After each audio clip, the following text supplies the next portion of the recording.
If it's Monday or Wednesday night, then it must be California Haunts Radio Night.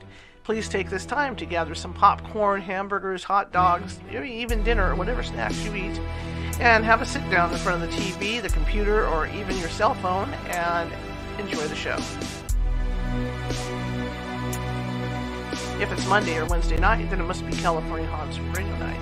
Please take this time to gather some popcorn, hamburgers, hot dogs, maybe even dinner or whatever snacks you eat, and have a sit down in front of the TV, the computer, or even your cell phone and enjoy the show. If it's Monday or Wednesday night, then it must be California Haunts Radio Night.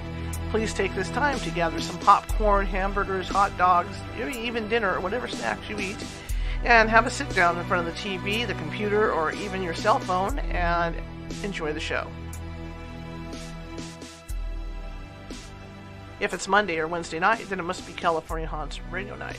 Please take this time to gather some popcorn, hamburgers, hot dogs, maybe even dinner or whatever snacks you eat, and have a sit down in front of the TV, the computer, or even your cell phone and enjoy the show. If it's Monday or Wednesday night, then it must be California Haunts Radio Night. Please take this time to gather some popcorn, hamburgers, hot dogs, maybe even dinner or whatever snacks you eat, and have a sit down in front of the TV, the computer, or even your cell phone and enjoy the show.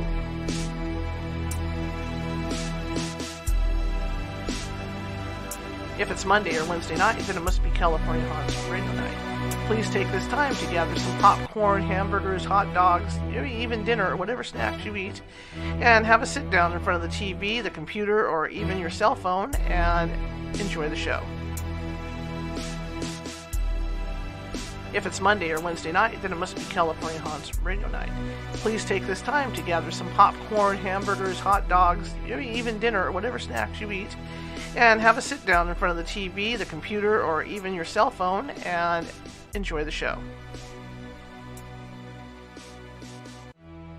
If it's Monday or Wednesday night, then it must be California Haunts Radio Night.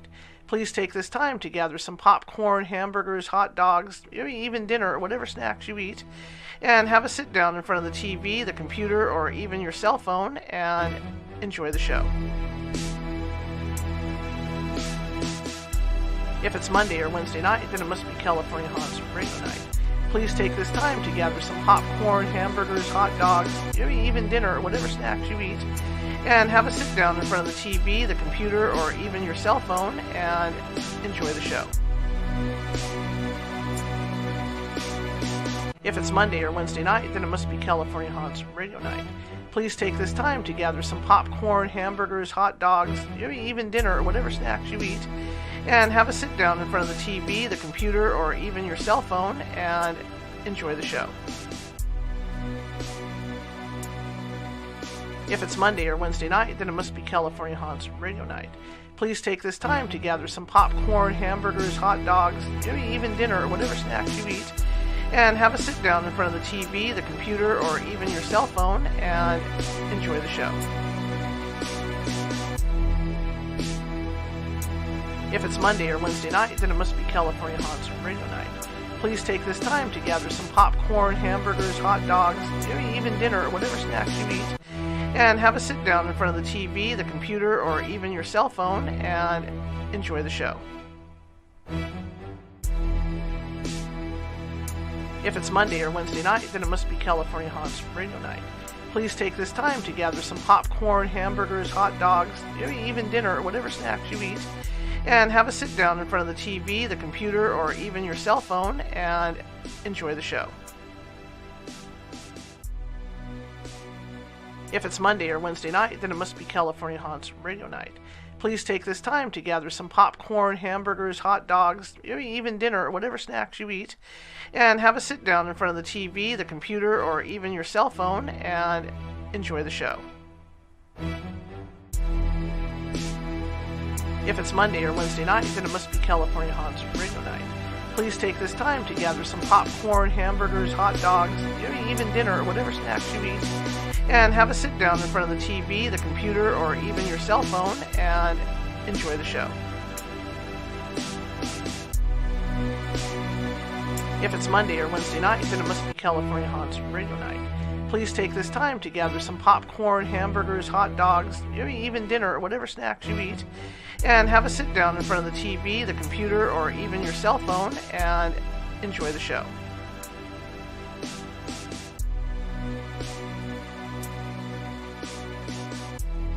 If it's Monday or Wednesday night, then it must be California Haunts Radio Night. Please take this time to gather some popcorn, hamburgers, hot dogs, maybe even dinner or whatever snacks you eat, and have a sit down in front of the TV, the computer, or even your cell phone and enjoy the show.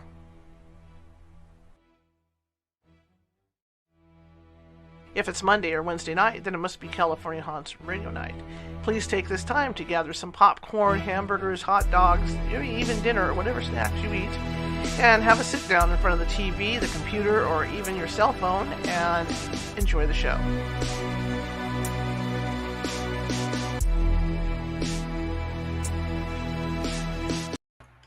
Well, hey, welcome to the show tonight. See, I actually pushed the right button for once. Welcome, everybody. It's Wednesday. It's a beautiful day. It's a beautiful day to have a radio show. Anyway, my name is Charlotte. I'm your host, and I will be with you for the next hour or so. And we have a great guest on tonight with a great topic. You know, I was a person who was a follower of the book Chariots of the Gods. You know, the belief that aliens had come to Earth and showed the ancients how to do stuff. The gentleman we have on tonight has changed my mind. I heard him speaking on another show, and he's really made me rethink my beliefs in that, and that he believes that it wasn't the aliens that did that technology. It was actually the people that did the technology. So it's going to be interesting to see what he has to say about that. Today is bittersweet. This is the last show in this studio for this program, and I'm ready to move in over there, and I'll be moving this weekend. And it should be interesting to see how things look Monday, because like I said the other day, we're going to have a totally different backdrop. And I'll be in a sound booth instead of in my photo video studio. So it's going to be a little different atmosphere in there. Anyway, welcome. You can find us at www.californiahaunts.org. If you're interested in broadcast for the radio show, we also have a live radio website at www.californiahauntsradio.com. You can get our t-shirt there, in fact, and you can also go back through all of our archives since we started broadcasting on video. So everything's there. You go in and see who the guests were, click on it, and get on in. And if probably by tomorrow you'll see this current show as well if you want to see it again. Anyway, welcome, and without further ado, I'm going to bring our guest in. Hello, Jared. Hey, how's it going? Good. How are you today? I'm doing great. How is my sound right now? Is that good for you? Yes, it sounds great. Okay, great. I just wanted to make sure. You never know when you get on the air. In fact, earlier when I was going over my stuff and rehearsing, my camera just went off, and then I had a little round thing going on. My first thought was, gee, I ended up where Mario ends up when he falls off the screen. Yeah, it's so funny sometimes, and I love that, I've been doing this so much that it's so fun to do it where it's like, yeah, we're pros. It's like, we'll make it work. And, maybe we'll have to reboot, but let's wing it. Yeah, we'll just go for it. So tell me a little bit about yourself, sir. Yeah, so it's, where to begin?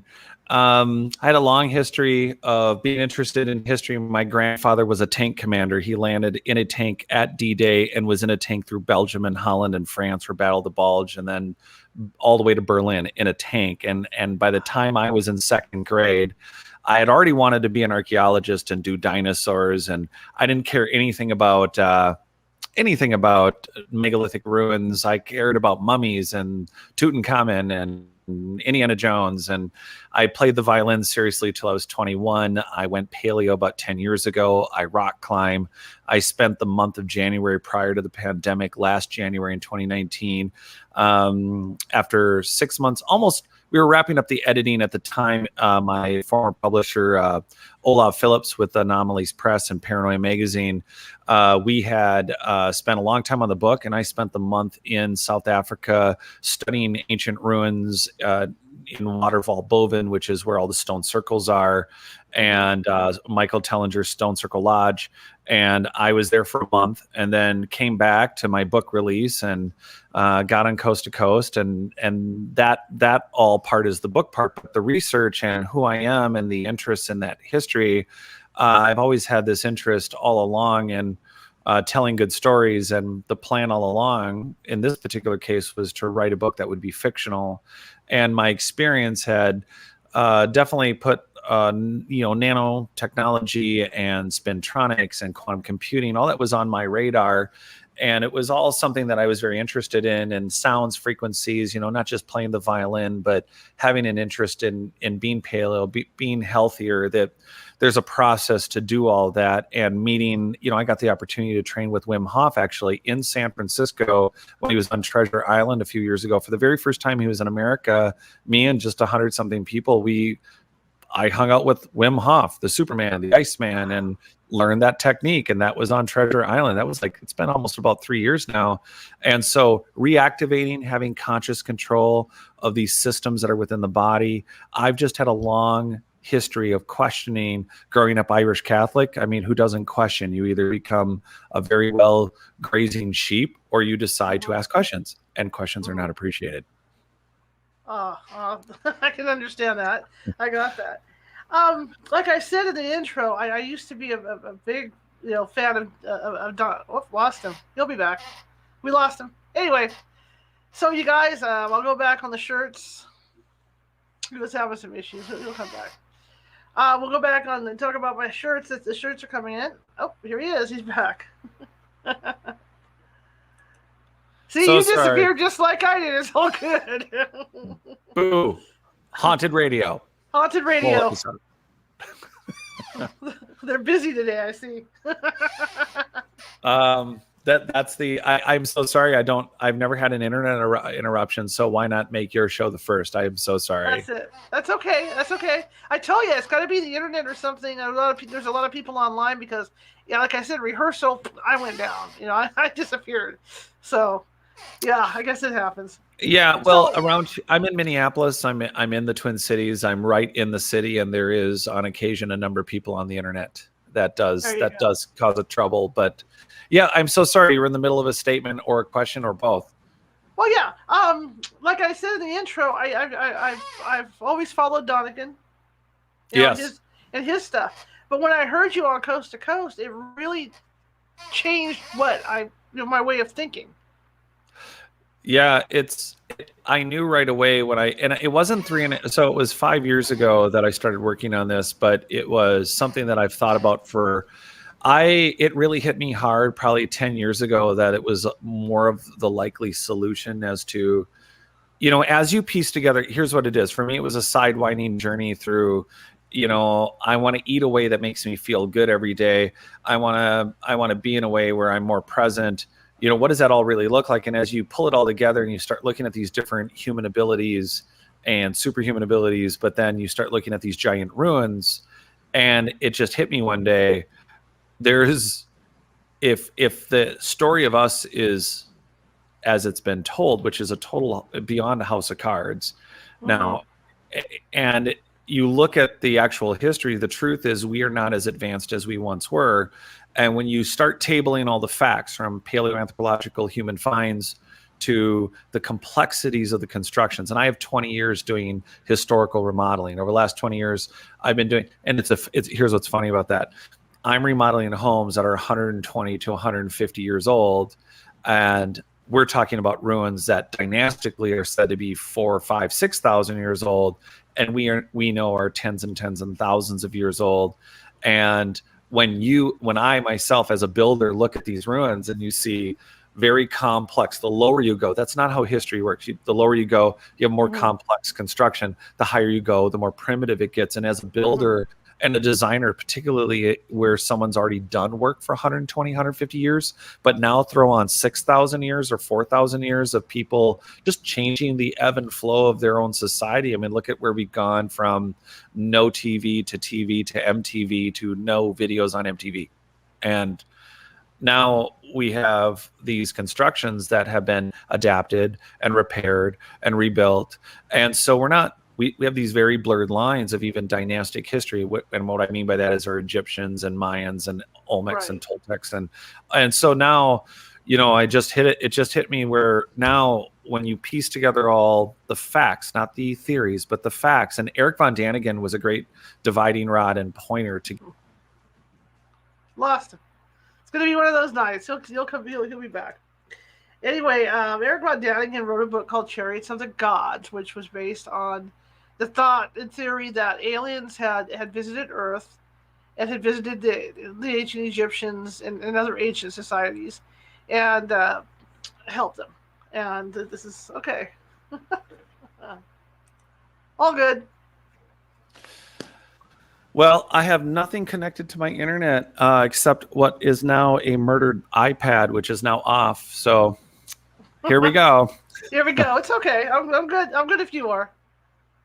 I'm totally fine. So you were yet again. It seems like every time you ask a question, it just delete. Well, I was thinking about what you were just saying about how I agree with you. I mean, look at the complex stuff that was built back then. You look at the pyramids. You even look at what the Greeks built, and people can't fathom how it was built.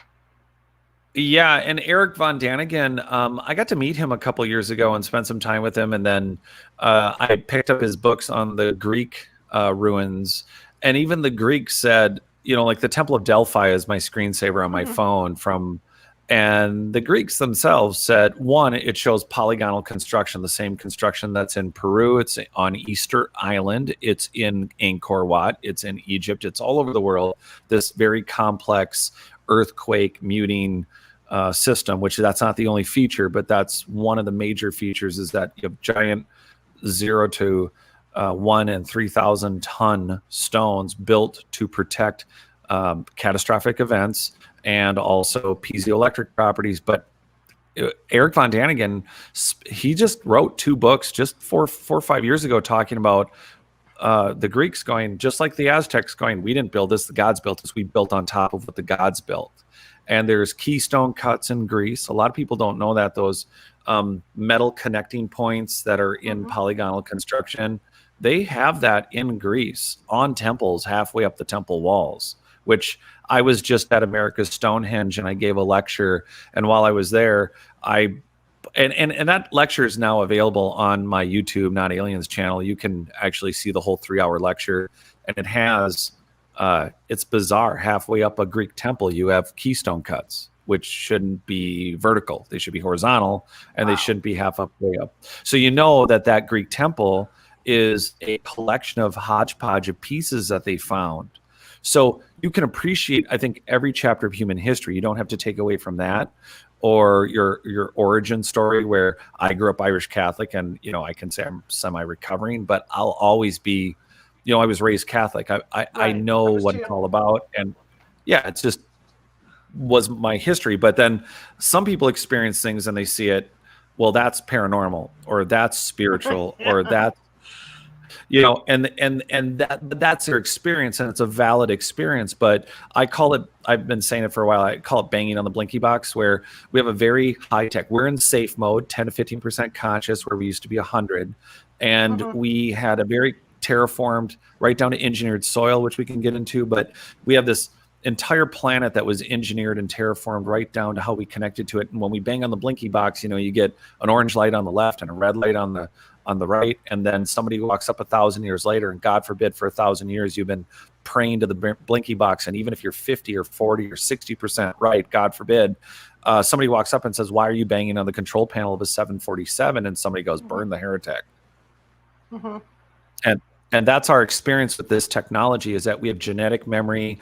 There is collective human consciousness. I mean, this is our first meeting, and I'm so excited to be on your channel and with your listeners. And I am willing to go down all the rabbit holes. So I don't want to over dig if we have about an hour. Yeah, that's fine. I mean, we can go longer if you want. I don't care. It's fine with me. This is fascinating to me. Yeah. I mean, I just saw a couple, I don't know if it was a year ago or something. I did see a thing on the History Channel, with the people that were refurbishing those things in Greece. And it's fascinating because you're right. There are mental links and everything. When they take that stuff down, Yep. there are those mental links in there. And I asked my brother. My brother took it. Was his major. His minor was archaeology in college, and I discussed it with Yeah. my brother, and yeah, he was talking about that too. So that's fascinating to me. Yeah, and no one has done any. So all the different disciplines that are not included in archaeology, which the short history for everyone is once upon a time, everybody wanted a really cool statue on their Victorian mantle or their Mm-hmm. garden. And so go dig up cool Greek Roman things to put in my very fancy English mansion or German or fill in the blank Italian. And so there wasn't a goal in archaeology to recover the history. It was art. It was really antiquities theft is what it Yes. really is. It's really just, and collect things from museums and take things out of countries with impunity to throw in fill in the blank world museums that those countries didn't say you could take those items. You just did Right. it. And then charge money and get people to look at it and what have you. So it wasn't a goal to establish what the society was. So you have anthropologists, and it blew my mind the first I was going to when I was in college. I remember my first art history class. I'm like, well, isn't it history? And then I'm like, well, wait, it's art history. But well, I get it, it's artistic, but I don't think they thought it was history. I think they thought it was practical. And then I got confused. And then it was very telling about the paradigm, the way they look at history, where you don't need a forensic geologist like Scott Walter. You don't need a geologist. Mm-hmm. You don't need interdisciplinary sciences. And now we have an explosion of it, like nanonuclear DNA testing, basically, instead of a tooth or a bone, you can literally from the dust in the sand, which sadly, when archaeology was in the heyday, even a couple, 150, 200 years ago, they were going to these old Greek temples and they're like, what's this giant bone that may have been the bone they were worshiping as the bone of a Titan, but it was a T-Rex or something, and they throw it out the Mm-hmm. window because they're looking for jewelry, they're looking for gold, they're looking for Tutankhamun, Right. they're looking for treasures. And so there wasn't a need. Everything was a fertility goddess, everything it was for worship. I guess in between hunting, they had a lot of time to worship. Yeah. That was, Absolutely. Absolutely. Now, getting back, let's talk about construction a little bit here because a lot of people are confused about the pyramids, about how they were built. I mean, yeah. there's all those theories out there, where they had the slaves moving them, moving them on those big roller things and all this. What do you think? Well, the first thing I like to point out that I know Brian Forrester and a number of other alternative researchers have chosen to point out is you have a British Air Force pilot taking a black and white photo of the pyramids at a particular period of time when the Mm-hmm. sun is at a particular height, where you immediately start to see that Menkaure and the Great Pyramid, two of the three, and mind you, I've read archaeological early 1700s reports that said, well, they saw 7 pyramids in that area. Mm-hmm. And of those, they show polygonal masonry. There's very weird interlocking, hugging 1,000 maybe plus ton stones in the ground that make up the land, make up the platform around the Great Pyramid. But the Great Pyramid itself and Menkaure are both 8-sided pyramids. They're not 4-sided pyramids. So the hardest thing to get out, and I put that in my book, which right now my book's under a revision. The audiobook's available on notaliens.com in the member area. But right now I have a new agent in London, and there is a revision going on with my book. So for those, I'm going to mention it because the photographs and the audiobook are available on notaliens.com behind the member wall. But right now, what we have is an 8-sided pyramid that has been noticed since World War II and earlier. And it's not just one, it's both. They have polygonal masonry. They show signs of being, like Christopher Dunn points out, more energy machines than burial chambers. And everyone gets stuck on talking about, hey, there's, it appears that they seem like they're energy driven, like those shafts. And the Mm-hmm. problem with anthropology and geology, or not geology, but anthropology and general archaeology, is they say, oh, well, this is the pyramid of the sun, the pyramid of the moon, fill in the blank, and you mystify it, you deify it. It's exactly what Wim Hof says to not do with your breathing and conscious control of your immune system, is to, he says, effing demystify, only he says it all out, right? And we've forgotten these things, and then there's elements about the pyramids that are odd, including the Sphinx, which are at least predating, whether it's Robert Schoch's work and John Anthony West bringing Robert Schoch out before he passed to identify 40 years ago, hey, these things have weather patterns on them that clearly show they could go back tens of thousands of years. And then they settled on at least 36,000 years. And then it kind of, a little bit, they got a little more fuddy-duddy on it. But then Michael Cremo from Forbidden Archaeology, who wrote Forbidden Archaeology, there's a brilliant woman who got railroaded out of her career. Go figure. A woman got railroaded out of a geology career, Virginia Steen McIntyre, who identified, this is a very scientific geologist who identifies in Huitlaco, northern Mexico, anatomically correct human campsite. They're there to date it. These are not Denisovan or Neanderthal, but clearly there were people there, and they dated it to a minimum age of 275,000 years. And since then, because Michael's been talking about it since 1992, after a decade of research when that book came out in 92, now there are other paleoanthropologists and geologists that have looked at it and said, well, there was at least humans there 370 to maybe even 500,000 years ago. And that's one site in northern Mexico. And then you have Göbekli Tepe. And back to the pyramids, we have 8-sided pyramids that appear to be energy machines with shafts that, if you were to move tubes up and down them, would change the frequency of the harmonics of whatever those chambers are. And there is a number of things that are very odd about the pyramid area, which I had the opportunity to interview Mohammed Ibrahim a few months ago. And he's an Egyptologist. He leads tour groups. He's in Egypt. Everyone can go. Any of your fans, if they want to go, or any of your listeners want to go to Egypt and do a tour. I know my co-author on my next couple books, Jennifer Deo, the archaeologist, her and I are planning on taking a group back. So I guess that's pending, and I'll make announcements on that over the next few weeks. Cool. But Mohammed, yeah, so that's actually, I've not told that to anyone out loud, but you're the first. Thank you. That's awesome. Yeah, and I mean, Jennifer has done field research in Jordan, Sardinia, in the Yucca mountain range. I mean, here in the United States, she's kind of a badass, and she's a great friend. And we're that being said, Muhammad is someone who we would like to go tour around with. And the reason I bring him up is because his families and associates, when we say Egypt is mostly underground, what is lost on a lot of people, and it really made a huge impact on me. I was aware of it, like the Great Labyrinth and a number of things are underground in Egypt.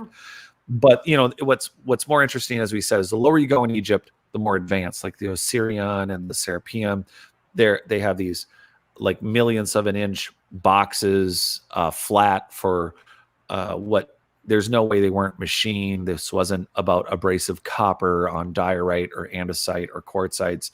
These are way too hard stones for the finish levels and the corners and everything Christopher done. And, those are the big popular points to point out as to how the corners were done and how brilliantly made. And some of it's down to a billionth of an inch. And all of that said, and there's epoxy finishes that no material scientist has ever been brought in. But at the same time, what's been sorely missing is that there is other information about what's underground in Egypt. And what Muhammad was pointing out was that, Jared, there are miles and miles and miles of tunnels that are not just, we're not talking dynastic Egyptians built them. They're made out of large, polished, well-made blocks that are clearly blocks that have been done by a prior culture that built the Osirian or the Serapeum. These are very complex structures, and many of them are unexplored.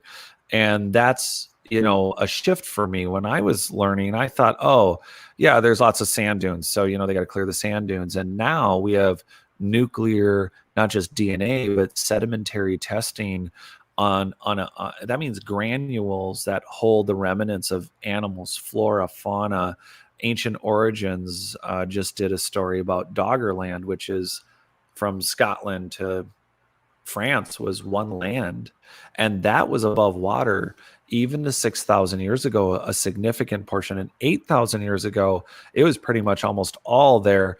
And they are now going in salt water, retrieving granules, and are able to tell us what kind of flora and fauna were above water. And that's the big pictures that everyone's missing. Eric Von Daniken comes out, blew my mind, blew everyone's mind with, well, wait, maybe this ark is a lost piece of technology. And then, well, let's look at all of it. And then it's easy, the hubris of it. It's like, well, yeah, I mean, if we've linearly come from rock banging cavemen to now, and we're the most advanced, then clearly somebody came along and thought it would be really funny to leave some advanced stuff for us to scratch our heads at. I mean, clearly it's not a more advanced human race that was almost forgotten and then, dynastically taken over and adapted and mimicked and repaired and mutated into what it was. And then now with what we're really seeing with all the alternative researches going on, and what made a huge impact for me when I wrote my book, and my very first interview ever was Coast to Coast. That was back in February. I've been back on again just recently, and I've been on Richard Syrett's show a few times. I really love Richard, and it's been great to co-host a number of shows now and be able to really keep educating and do live events now that I was able to just go to America's Stonehenge with Dennis Stone. That part's all been great, and trying to get out live lectures. You're going to see more and more of this. I mean, I really appreciate you having me on, because this is like the front of trying to get people's heads around the idea that starting with the soil, it's called terra preta. It's an ancient engineered soil. And the first thing we think is, oh, it's for growing food. And yes, it is the richest growing soil by 100 times at a minimum. Soil scientists have looked at it for over 100 years, and in the modern term, it's called biochar. So you burn a particular kind of wood, and you and I, if we were going to start an apple orchard, we would use a particular kind of biochar. And that's just one element, though, and that's just for growing food. And they found an area in Brazil, and this is what set my book off, which was I was going to write a fictional book about the elongated skulled paracas in Peru. And day 3 of my research, I'm hearing about this terra preta, and that, oh, isn't it interesting? It's the richest growing soil. It self-replicates. It has piezoelectric properties. It filters carbon dioxide for all you out there who want to save the planet, and it filters heavy metals. And then it hit me that, just like those Guatemalan LiDAR scans, that it's likely that we are at a very like right now at 8 billion people, we are way under what this planet probably used to hold. And it's not because we grew soil for growing. It has these other properties. If you connect those metal plated, those keystone cuts with polygonal construction that are in the ground, that are connected to piezoelectric, that means wave and frequency sending soil, that also is good for earthquake protection, then you're talking about like the Nazca lines, and not the big monkeys and pictographs. I'm talking about the straight lines that Eric Von Daniken brought to light to everyone. It's like, why are there what looks like giant computer grids all over, not just there, but Bolivia, Jordan, there's other places around the world where there's these in-ground lines. And it means that we're looking at a planet that might be much more what we're identifying as natural to be more engineered, and not because we identify a machine as an external device, something like that, and it's not true. We might want to consider that what we're looking at as natural biology is really an organized biosystem that could have been much more intentional, but now the system's broken. Whether it was whether it was our super volcano Toba going off 75,000 years ago, which then we have a blending of, specifically, we know this in standard academia, there's a blending of Denisova and Neanderthal, a mystery 14% human that, well, maybe it's that Paracas or those elongated skull people that have different suture lines that are actually not, they're not pressed into that. They're actually born that way. And they have different cranial capacity and they have different arterial dissections into the head for a magnum.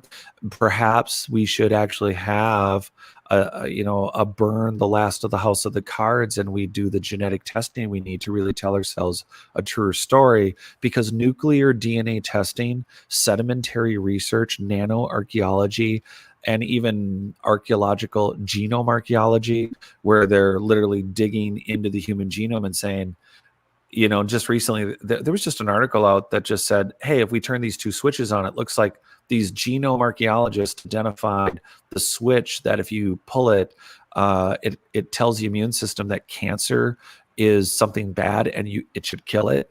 But cancer figured out a switch how to turn that part of our genome off. But these genome archaeologists just published on it and they figured it out. This could be coming as a new cancer therapy, as it was published just a week ago.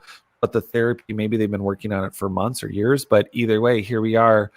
The shift is, we've gone in 44 years of Chariots of the Gods, and it could be Ancient Aliens to this is really sickening, but it appears that underwater, whether it's Doggerland or not the desert Sahara that it is today, but even 6,000 years ago was the Sphinx, the Great Pyramid, everything we see, was it really part of a greater connected world that is now underwater? And that our view of the planetary map in our minds is not what we see. And we have to accept that with, one of the first things I point out in my book is a city off the coast of Cuba. It's 2,300 feet deep in the water. It was found by a team looking for Spanish galleons, gold. And there is no way, there's some theories as to how it could be sooner, but at a minimum, 50 or 60,000 years ago, there's a city off the coast of Cuba that goes from on the surface to 2,300 feet deep in the water.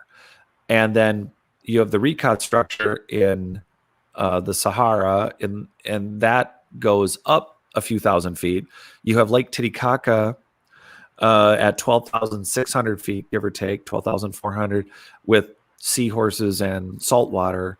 And so could there be, one of the theories is hydrostatic, that there's water under the tectonic plates, which are theoretical, but that maybe the plates spontaneously, some went this way, some went that way.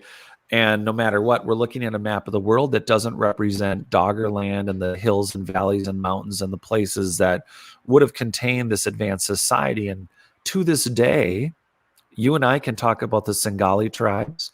We can talk about whether it's Africa or the jungles of South America or Central America, the Tarahumara, the running tribes. I mean, there are tribes all over the world, and we think there's about 150. And if we all disappeared tomorrow, there would be Aeolus, Neolus. There would be things that we could find in the future if we were archaeologists and say, oh, they were really primitive in 2022. If you didn't find a laptop that got ground up and used as pointy objects, or if we're talking about a society, and the reason I bring up the volcanic eruption is that we fast forward to the Younger Dryas. Everyone's accepting now that there's a lot of scientific research on it, a lot of papers written on it, that between 11-ish and the number's been nailed down to like 11, 12, 12, 11, 6, 12, 12, 6, 11 to 13,000 years ago, there was some catastrophic event or a series of them. But what we don't account is that from that event to Mount Toba, going off in Micronesia, in Indonesia, basically Southern Asia, you have this catastrophic, basically nuclear global winter that saw, according to the snapshot we have in the human genome, 1 to 10, 12,000 breeding pairs of humans left based on what we know of genetic evidence, but we're not talking about nuclear DNA yet. This is a hot new topic that I mean, we're talking the Max Planck Institute of Anthropology. We're talking quantum spintronics, quantum theorist stuff. Max Planck Institute, for them to start publishing on all the results from Neanderthal, Denisovan, human genome studies, flora and fauna, this nuclear, not just DNA, but nuclear sedimentary analysis is literally a game changer. We are going to fast forward quickly where the dumb, obvious stuff is, as I'm writing my book, the Guatemalan LiDAR scans from just 2 years ago. Mm-hmm. You remember those with the... Yeah, I remember those. I remember all that, yeah. Yeah, everybody's like, hey, 60,000 structures we didn't notice in a 800-mile square area of a 5,000 rectangular shaped. I mean, they're still scanning it. And mum's the word on everything else since then. Have you seen anything from that in the last year and a half? No. Neither have I. Since it came out. And yeah, nothing. Right. So they do 60,000 structures, and the archaeologists involved said they said we could safely assume there was maybe 15 million people here.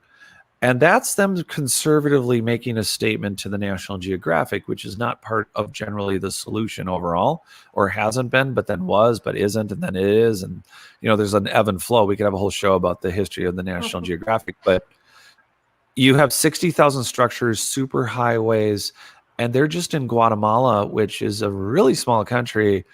And they're saying that we need to reevaluate the populations in this area to 15 to 20 million. And again, this is not the Clovis people. This is not a land bridge in the last 12,000 years.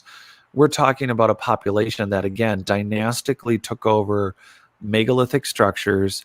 When you go to Teotihuacan or, the large pyramid cities that you can go visit in Mexico, it's the same thing you see in Egypt or at Machu Picchu. You'll see these large megalithic blocks, and then on top you'll see a river rock. Like, who builds like that? Nobody does that.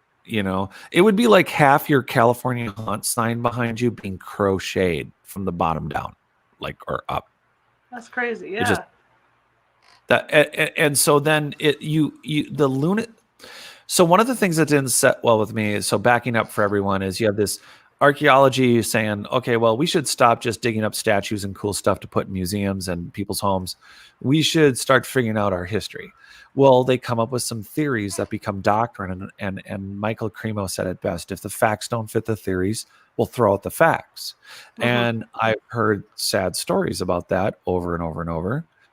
And so we end up with this very twisted paradigm of what our history is supposed to be, yet none of it fits it. And then now if we start looking at the sciences, the math, something no one was talking about, pretty much no one's talking about engineered soil. It's not sexy. Soil's not sexy. That's the problem. That's interesting. And like you say, this whole time I've been thinking about, when you said that they had to have machine quality stuff that they're finding, the stones and everything. And like you just said a few minutes ago about the laptops, history, I mean, the zero plastic crap they're making now with these laptops. I mean, there's not going to be anything left. So there's no 30,000 years, 10,000 years. There's not going to be any proof that that this society is this advanced. So when you think about, the question comes up, how did they build all that? Where's the machinery? It's probably the same thing. It's gone. I mean, there's no way to find the machinery that. Well, and then it's people hyper focus on the large blocks. Okay, they're large blocks, but the shape of the blocks are important. The shape of the blocks, even standard academia went, based on these shapes, it appears that this wall is going to move and twist with an earthquake. That's very important because you have to decide in the ground and how many kilometers down and how many kilometers away is the earthquake that's going to affect your particular structure. And the thing that's missing from all these structures, is all the wood and all the finished materials. If you can cut and shape the hardest stones on earth Right. Yet every single time you see a paleoanthropological finish of a construction in a natural history museum, how do you finish a polygonal wall other than with a thatched roof? That's how you Mhm. finish it, right? Mhm. Every time. It's got a, you know how to like cut 8-sided, 8-ton, 100-ton, 800-ton sacsayhuaman. You look at these constructions, and then when they got done, they're like, well, let's roll a log on top of it. We don't possibly know how to move a 380-foot sequoia or redwood that's 60 feet in diameter. We have no idea how to work with that. And that's not a true statement, but those materials would be gone. The finished materials, like at a home, I try to deconstruct for people as a design build contractor. And particularly in my last lecture that I did for America's Stonehenge, you should watch it because I try to show people modern construction sites where a lot of they're popping up faster than you can shake a stick. They're popping up so many loft apartment buildings around the Twin Cities that the first floors in the commercial space are all concrete, but they have pillars that are very similar to what you'd see at Stonehenge. They're lentiled. They are the only things that are stone. And they're the only things that would be left after the 10, literally 8 to 10 stories of wood construction would be what? Burned, molded, rotted, repurposed, along with everything that made up the siding or windows. All of that would be gone. And you'd go from a 10-story building down to just 20 feet of stone.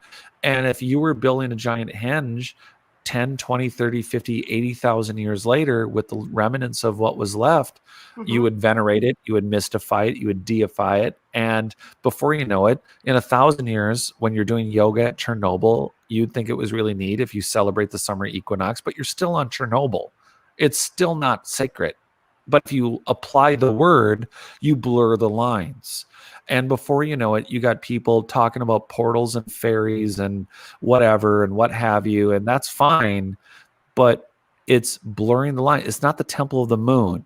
It's the 8-sided energy complex for this half of the planet, which interconnected with this engineered soil, with interconnected with this in-ground a global antenna array, which is called the Nazca line here and the Jordan Nazca line there.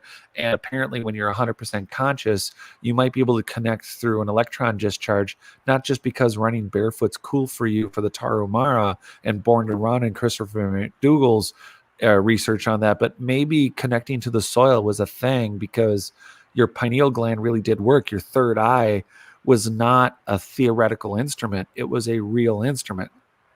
And depending on where you want to go, there's sciences, measurements, there's tapestries, there's text. There are so many echoing remnants of these highest, whether cymatic or the polygonal stones themselves, the ancillary technology, like you said, being gone. But there's Mhm. just looking at the math involved to understand why you could do the not shaky wall thing, let alone build it, let alone, again, what would be the remnants of a society tens of thousands of years being gone. You're not going to, what we do have left though is the soil. Those other elements are gone. We can postulate, but then what we do have is, thank God, we finally have nuclear, or thank whatever you want to think.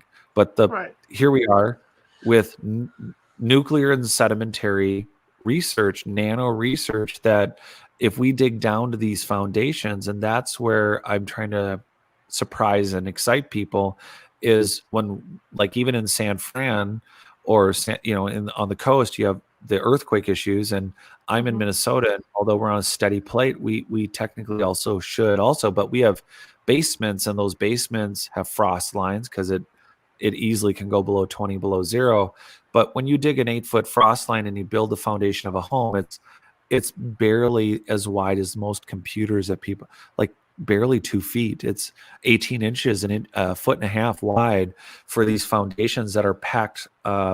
Whether it's mud, whether it's clay, whether it's black dirt, sand, they are supposed to pre-compact the soil, and then they're supposed to put class 5 gravel, which is a lot like a dirt road, and then you pack that down, and it creates a layer, and it creates a layer, and it creates a layer, and before you know it, you barely have what's really like a couple foot layer of what's supposed to be 90% pre-compacted soil that you then pour or place block on, and you build a home that in 100 or 120 years or 150 years, I'm remodeling for you, and the floorboards are everywhere and weird and messed up. But how is it that you have allegedly 6,000, 4,000 year old slash Machu Picchu, supposedly only less than 2,000 years old, not moving at all, with no mortar, no nothing, but totally withstanding muting and canceling earthquakes? So, what is the foundation that they're sitting on? No one has ever done core samples. And if what we have in the soil around the buildings, as I continue to do my work and what I'm writing on now, and what Mm-hmm. I mean, we're the first people to be talking about this stuff, really. It's to expand out our ideas and understand that despite whatever soil and debris is built up, that there's a layer under the megalithic constructions themselves and around them at the lowest level and out that may represent construction methods, that the very compaction of the buildings that they're sitting on, including stone spheres that are all over the earth, that the science to do that and the machines to even pre-compact the soil, not for the sake of just making the foundation of that one wall steady, but the type of materials. Jennifer Deo, the archaeologist, who I'm again co-writing with my next two books, and the theory is like, well, what if they crushed up a particular crystal from a particular field, and that crystal only comes from Egypt, and that crystal is found in the size, it's called seismic metastructures. So anything you use to help keep a building from falling down from an earthquake, those are seismic metastructures, and they could be really, really small, nano size. They could be really big. They could be rods. They found that most of the Greco-Roman and a lot of the ancient, accredited to the Greek amphitheaters, and again other ancient constructions credited to these dynastic peoples, showed signs of seismic metastructure construction that could have only been assigned by a society that could read and measure with instruments those elements. And so here we have a soil that isn't just for growing food, but it's not just it's not just terra preta or Chernosms that are all over Siberia to Europe to Americas. It's it's mixes of material that may be spreading out from ancient megalithic structures that no one on earth has ever done core sampling, as you go, not only core sampling, but looked at what is the pre-compaction and the layers of the materials holding up those constructions. But as you move away and into those constructions, how are the original build level layers and Mm-hmm. all the soils around them, how do they relate to the structure, and therefore communications, frequencies, wave technologies? This is something that we can look at that no one has yet. And don't care who does it. I'm working on doing it myself, Mm-hmm. but I want that out there for everyone. It's Sure. our history. Sure. I just think this is just it's just fascinating, because to think that, because the way we've been taught, the way we've been conditioned to believe that they couldn't have done this. Right. And when you think about it, you're like, well, that didn't add up. And there's like a wave. It's like, I mean, Right. you've probably watched. I'm the guy. I mean, I don't know how, if I, clearly I'm being visually here if I'm dating myself, but I watched In Search of growing up. So you did know, I. I I watched In Search of, and I saw, what's his name land, and eyeball Earth from a flying saucer, and it's hard not to be programmed by, yeah, it's from somewhere else, and then we were just rock banging morons, and this makes no sense. And then the problem is that there's just as much built in.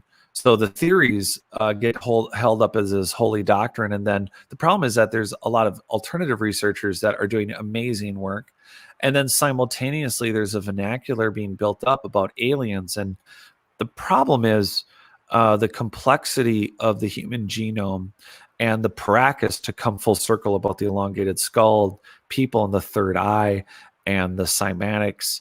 The reality is that if you're dealing with nanotechnology or hard state um, quantum, what we think of as spintronics right now in quantum computing and where we're going with solid state drives, all these large ancient constructions, everyone's like, wow, they're really high in quartz, and they always seem to use basalt, or they use andesite, or they keep using three stones, including limestone and quartzites. And I know Ben from Uncharted. I don't know Ben. I'm just stating that Ben from Uncharted X did an interview with not Mohammed Ibrahim, but Yusuf Awan, and they show Yusuf had done that experiment. I don't know if you've had a chance to see it with the three different. It looks like those electrical. It looks like one of those ancient electrical towers that's on the relief. That looks, yeah. Yes. And so they're running like 50,000 volts through this stone structure, and you're like, does anyone else want to do some experiments with this? Because there are some brilliant European researchers that I include their research in my book. And I can't say enough about, there are some gosh, the Russians are way ahead of us on a lot of this. And I do think that there are a marriage now with the internet where researchers in the East are getting more of a voice in the West, even if they don't speak the language, and vice versa. And I think that's so important because the research is not being shared. And it's really unfortunate, I think, to the, it's getting better. But it's something where you have the East and the West not marrying, even on a like Qigong. And I do talk about those kind of abilities. And again, we come at these what we end up calling etheric, esoteric, fill in the blank, spiritual medicines or sciences or acupuncture. It's all under the capstone of vibrational medicine. And I don't mean that in a woo-woo way. Vibrational medicine's real. We are energy beings. This is we're just a fact. And so it's not about it. And it's not about anyone being wrong, but jumping to the idea that a tic tac or that there are aliens. The problem is, yes, there's disinformation. We could talk forever on conspiracy theories and conspiracy people who are into conspiracies, which is really a horrible thing to say in general, because it eliminates a lot of great ideas and a lot of great thinkers. But the capstone of conspiracy is that you then discount anything that comes past. But I like to reference Rick and Morty. I'm kind of a Rick and Morty fan. I don't know if you are. Yes, I am. I just love the episode in the multiverses when his car battery goes out and they have to go into his battery to fix his battery. But he's like, look, Morty, we got to look like aliens. So he gives them antenna. I mean, so if you have full control of the human genome, you have 100% control of your human brain. You've been terraforming down to engineering the soil with cymatic energy machines, like 8-sided pyramids with gosh knows what was on the materials for finishing materials and how those operated. Why would it be any hard? We have designer babies right now. You can get a designer baby. That's crazy. There are gene CRISPRs that are now for practically home use. I mean, you literally can I'm not kidding, folks. You can actually get a gene CRISPR. You can get a 3D printer. And before you know it, you could be your own island Dr. Moreau doing horrible Frankenstein experiments. And why would it be any more difficult for a society tens of thousands of years ago who have these other ancillary technologies? When you piece together, just throw the facts on the table, the technologies in their lifetime would lend to maybe why some of the reason they're not here isn't a natural disaster, and that a natural disaster would contribute to a society that may have the ability to regenerate or manage their genome however they wanted. And it may, if we have, as the proof goes, even in the mainstream, of a collective human consciousness, why wouldn't this society, if they had to retreat? So super volcanic eruption 75,000 years ago ends a worldwide global population that quite a bit of the coastlines of what we see of that world would be now underwater. or going into terrible digressions. There are rock cut underground tunnels that Eric Von Daniken, Buzz Aldrin, Brian Forrester today. They're from the Andes to Turkey and Europe. There are underground complex tunnel systems from Egypt to the east that defy explanation, but they're part of a network, even in America, that shows signs of been large either food or emergency store warehouses slash shelters that are clearly for human population to take cover in for what, days, years, however that would have been. This society after 75,000 years ago, and then pre-Younger Dryas may have come out, started trying to rebuild at Tiwanaku and some other sites that seemed, based on Dr. Joseph Davidovitz, the father of geopolymer, and some other recent research that says, hey, some of this is geopolymers, they're ancient concretes.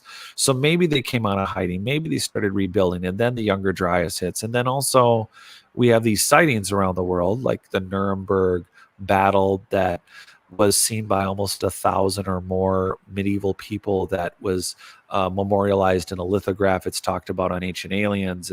You can look it up right away. You can internet search it, and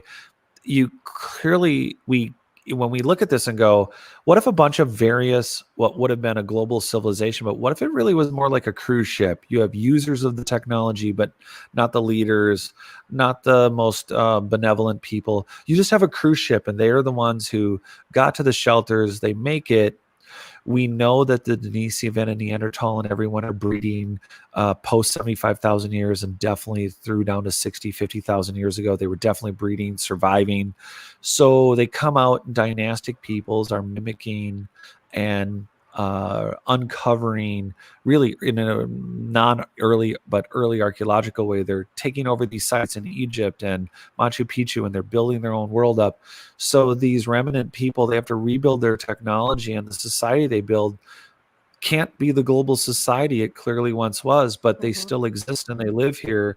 And the reality is that that's why the book title was "It's Not Aliens, Worse, It's Us Discovering Our Lost History," because isn't it worse to think that our own relatives would be here and like, yeah, Bill tried to give you guys religion a few thousand years ago. That didn't work out so good. Well, so screw you, Bill. But we have the cure to cancer.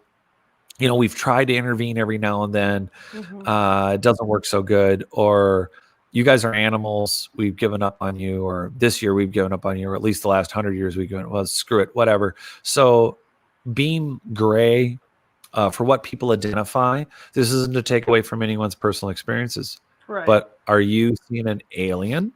Or are you seeing a fully body-modded human that has full infrared frequency wave direct contact with a ship that does 0-point turns at Mach 22, and maybe being our size would pretty much melt you on the wall, but being large, interactive, on-screen, black eyes, and or connected into a machine that's on an Earth grid that's using gravity and magnetic fields in a way that we are just beginning to comprehend in toroidal field research and in the way magnetism really works.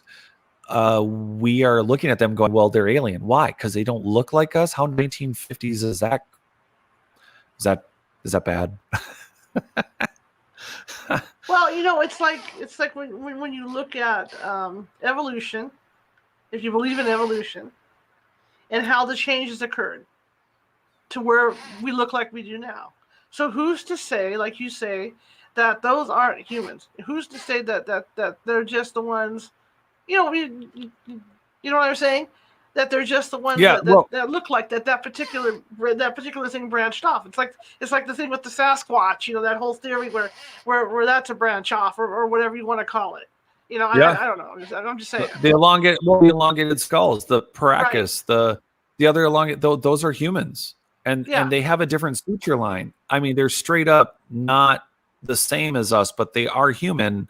But we got to do the genetic testing. So right. So why would we assume that just because they don't? In the theory of evolution, the idea is, okay, well, we just we turn into different races. Really? That's always bugged me. Like, maybe they specialized. We Mm-hmm. know there were little people. We do know that there were giants. Mm-hmm. But are we really just talking about a society that could change their height, shape, and size depending on their function? Is a race today, as we see it, a result of just a natural mutation of heat and cold and isolation, or is it more of a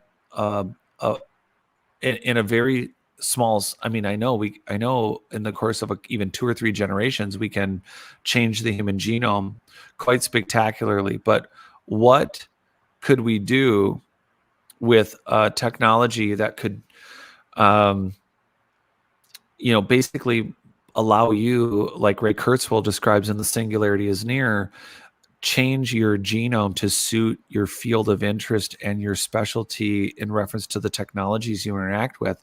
Mm-hmm. And think biological technology. So there are a number of clues and pieces that we can talk about on that. Um, Synesthesias are a big one for me. The abilities that mix all five senses. The Greeks knew of it. Carl Jung. I mean, we've been looking at that for well over 100 years scientifically, the way we know of it. And these abilities include, numbers and colors and smells and dimensional synesthesias. Where if I was to say to you, 10, 9, 8, 7, 6, 5, 4, you would literally see the 10 furthest away and you would perceive a 1 and you would be projecting it in real space. And some have described having canvases in front of them where it looks like fireworks, and what they're seeing doesn't even stay on the canvas.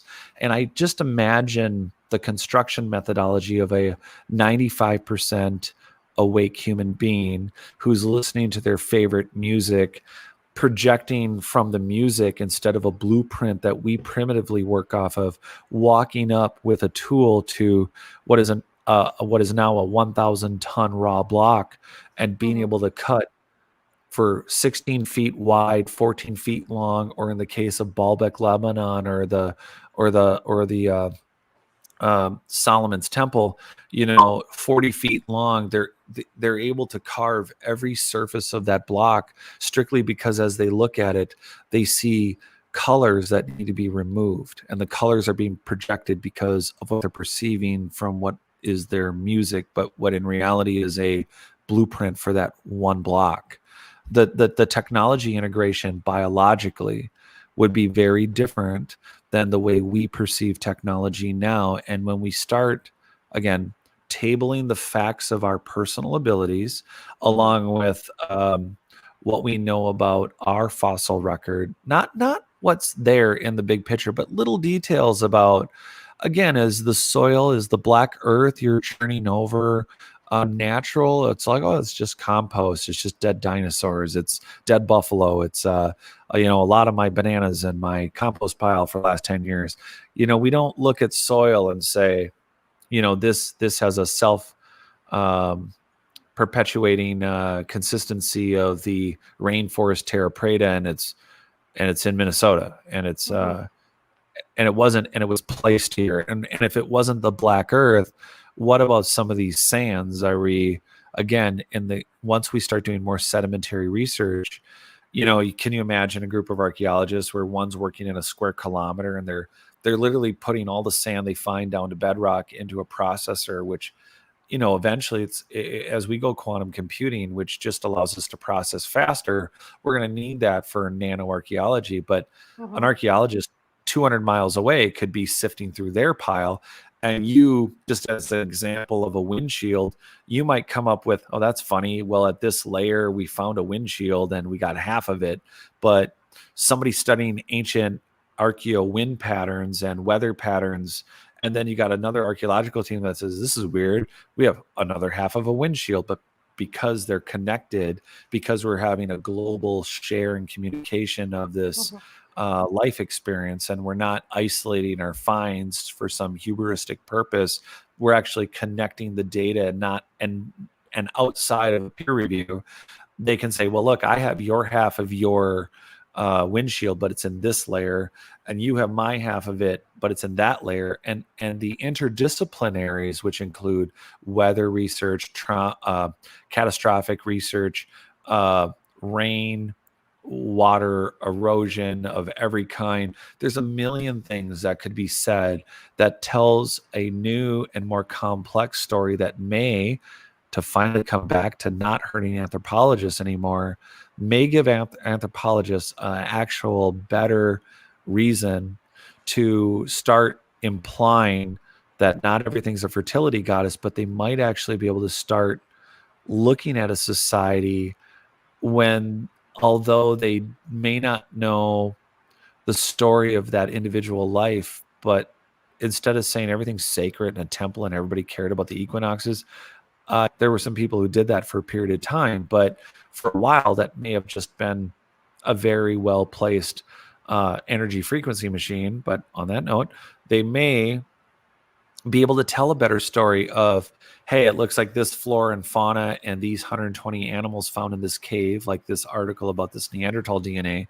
Well, they were hunting those animals, or they were preferred livestock. All, I feel like all the interdisciplinary sciences will have a hand in this, where they can stop worrying about whether or not they were right for the last 100 years, which is so frustrating because, like you said, we've been stuck with this. That's my question. Well, it's not to interrupt, but that's the question I have for you. When you take the stuff that you're putting together and you present it to the scientific community, what kind of reaction do you get?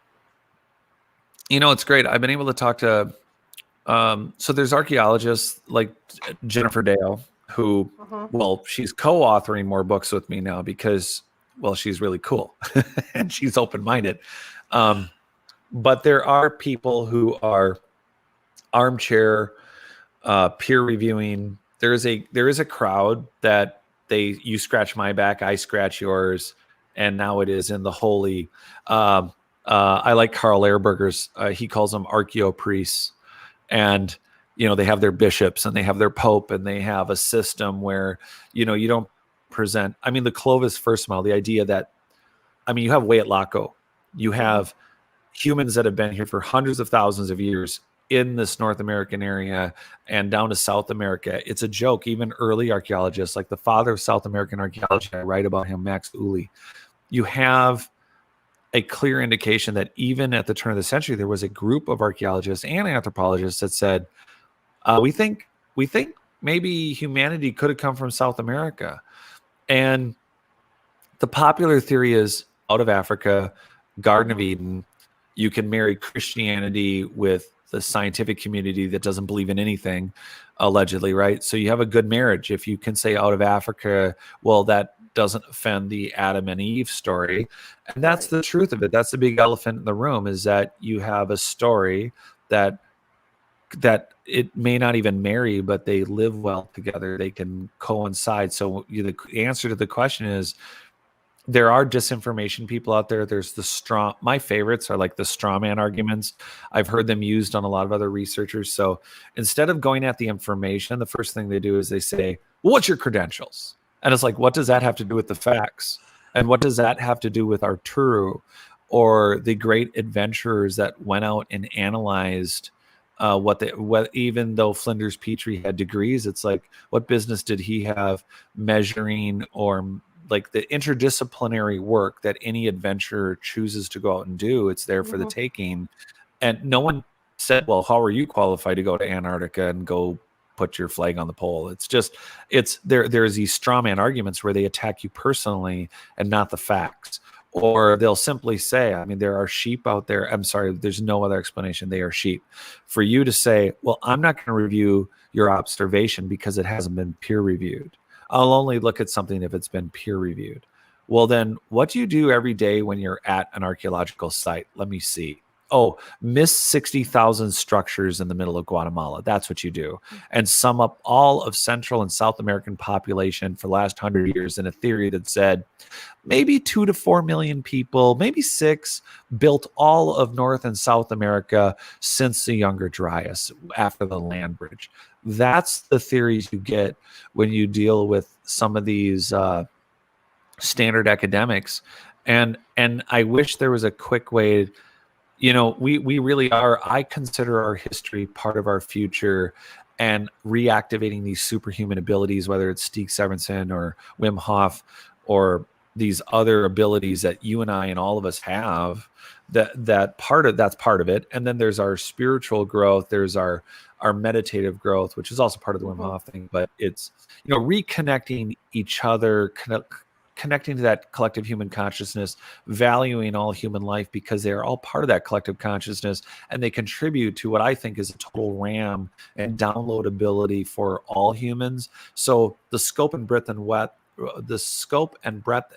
of what we can analyze as an individual is dependent on what some people in a gray state might say, well, we need to reduce the human population. It's like, well, we've been discovering 3,000 to 5,000 new species, from bacteria to bats and fish and birds and you name it. We've been discovering creatures, not to mention the ones that we thought were extinct that aren't, but Mm-hmm. we've been discovering about that many items per year for over 44 years. So to even assume we know what's on the planet, let alone the 70% of it that we've not explored, and the consistent amount of what we're calling UFOs flying around with impunity at speeds and technology that seem very similar to our very ancient constructions, we have a very silly look at who we think we know we are. And I am willing to talk, but like I said, this is a search and rescue, not a search and recovery, is where I'm going.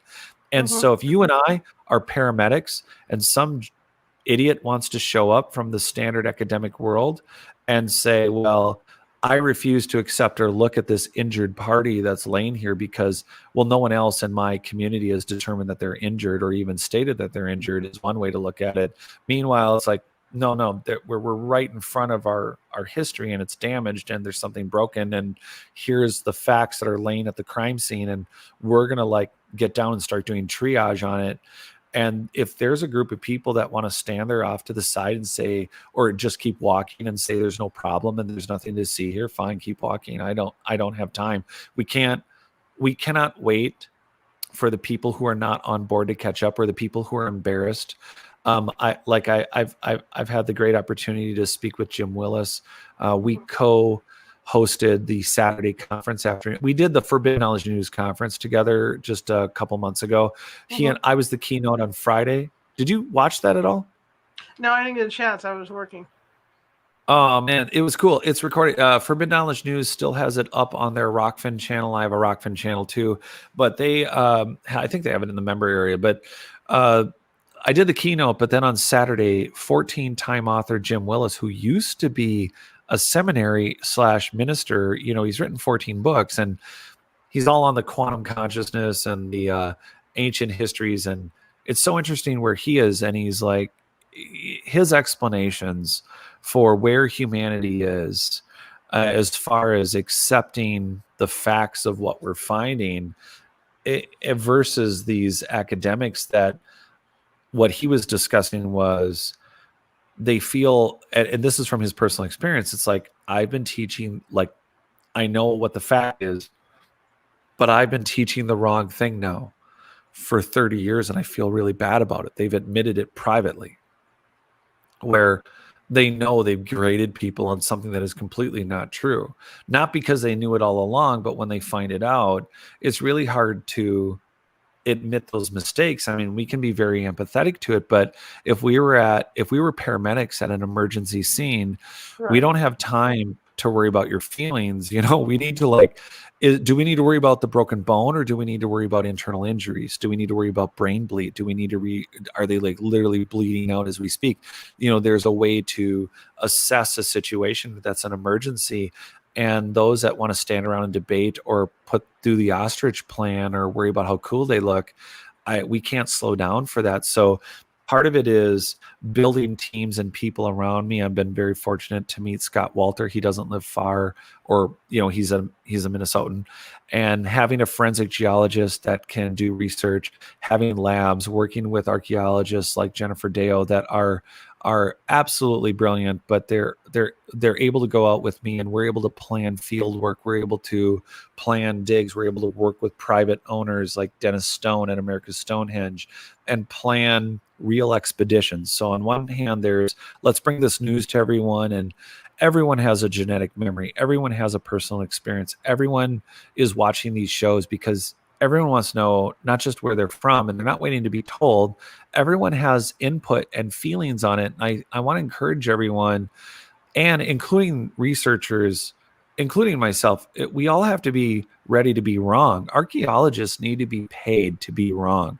They need to be able to go out and find what they find, and if it doesn't fit the theories, the facts have to not be thrown out. And if they don't find anything, there is more than enough money for academic institutions to fully fund every archaeologist that is out there. And that sounds odd, but I'm telling you, if we just take that Guatemalan LiDAR scan area and say, your entire academic life is going to be this square kilometer, Mm-hmm. you're going to do your general studies. But, can you imagine satellite campuses for fill in the blank school instead of like a Subway franchise? And that might just be like nails on a chalkboard for these colleges. But I want to not make standard academia out to just be a giant group of bad guys that are idiots and morons, even though it's kind of looking like that in a lot of ways.